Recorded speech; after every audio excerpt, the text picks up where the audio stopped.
someone who basically had no circadian rhythm. I would always be waking up and falling asleep at random times of the day, and whenever I didn't have any kind of forced commitment where I really had to be at some place at a certain time early in the morning, it would not be uncommon for me to start sleeping progressively later, so like 3 a.m., 4 a.m., 6 a.m., and then 8 a.m., and then kind of circling around the clock. And obviously that was really bad for my health, and it was also really bad for my productivity because I would just always have like this feeling that I don't have enough time in the day because I'm waking up at all these random hours. But for the last couple months, pretty much since around May or June, I've been trying to start waking up at a regular time every single day at 6 a.m. And for the last month or so, I've been really consistent, like almost every single day, if not every day. I always wake up at the same time. And I found that that's been super helpful as someone who was previously a night owl and had like very irregular sleep patterns in terms of just like my mental health, my productivity, and yeah, just overall well-being. So I wanted to talk a little bit about what are the strategies that I use, and hopefully some of these will be helpful for you if you are also a night owl or someone who struggles to wake up at a consistent time every day. So location change here just because my phone is overheating and not letting me film, but I wanted to start with first things that you can do to change your environment when you go to bed that will help you get to sleep at a consistent time, which is really what you need in order to wake up at a consistent time. So first of all, absolute must for me was getting my phone out of the bedroom, not charging it in my room, charging it in the living room instead, and having a separate alarm clock that I use that's always set to the same time, and that's when I know I'm gonna wake up no matter what. Additionally, trying to get rid of light pollution in your room, so any kind of blue light or maybe there's like light seeping in through the curtains, anything you can do to try and reduce that. I've even taped the like blue light that comes off of like certain chargers that I have in my bedroom, so that way it's not gonna bother me and prevent me from sleeping. And something related to that would be trying to get an eye mask when you go to bed can be really helpful, and I know it's helped me a lot in terms of not only getting to sleep faster but also feeling more well rested when I wake up. And there's also been research on this showing that this very simple eye mask can help a lot in terms of your sleep quality. You basically want to do whatever you can to make your bedroom a place that's kind of a haven for you to sleep, and it makes you feel very relaxed when you go inside. So that doesn't necessarily require a lot or any money. So for example, I was told by my partner that I was having some sleep apnea symptoms. So that can be helped by having things like a humidifier or having a pillow that is not as flat. I was actually able to get a humidifier completely for free through one of the Buy Nothing Facebook groups. If you're not familiar with what a Buy Nothing group is, it's basically a Facebook group, or I'm not sure if they're available on other social media platforms, but definitely really prevalent on Facebook, where the idea is that we want to reduce waste and kind of like use the local resources that we have to kind of offer up or receive things completely for free. So for example, if I had I don't know, a blender that I don't use anymore but it's perfectly good, I can post that on that Facebook group, and then someone who actually needs that blender can receive it completely for free and just like walk 5 or 10 minutes from their place to mine. And the idea is that it's hyper local, and I think just really a great resource for people. So try and check that out if there's one available in your city, or maybe you can start one yourself. So beyond some of the environmental things, it's also important to get the behavioral aspects that are going to help you get to sleep when you need to. So developing a sleep routine is really important for waking up consistently at the same time every day.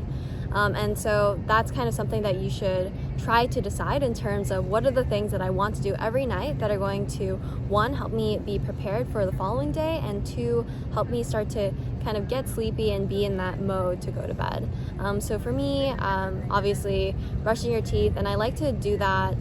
before, for example, I'll like watch one TV show with my partner before we go to bed. I like to have that all done before, so that after we're done watching, I can just plop right into bed. So I'll make sure that I've eaten dinner a few hours before, so that way I can brush my teeth and not have to worry about that afterwards. And then additionally, I will always drink chamomile tea, and it doesn't need to be chamomile or any kind of tea, but just something that starts to make you feel relaxed and to start to calm down your nervous system is going to be very helpful for you.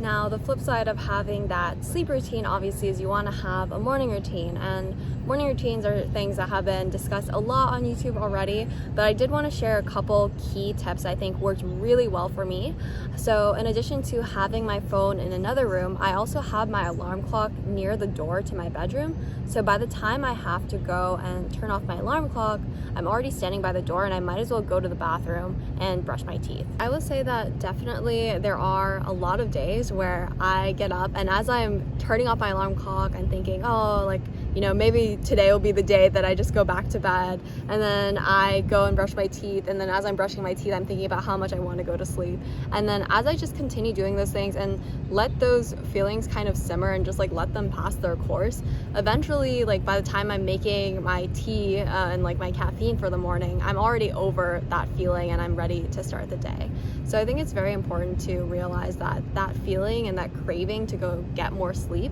is temporary, and every single time I'm always so glad that I stayed up. Additionally, when it comes to your morning routine, I think that it's really helpful to fill it with things that are going to put you in a good mood and make you want to wake up. So one thing that I do every single morning is I always, when I'm like feeling groggy and just like, you know, not really like in the mood necessarily, I'll always play some music that's gonna hype me up and put me in a good mood. And so that helps me to kind of pull myself out of that groggy feeling faster. Finally, last but not least, you need to have a strong reason to wake up if you're going to be waking up early and there isn't some kind of commitment that you have in the morning.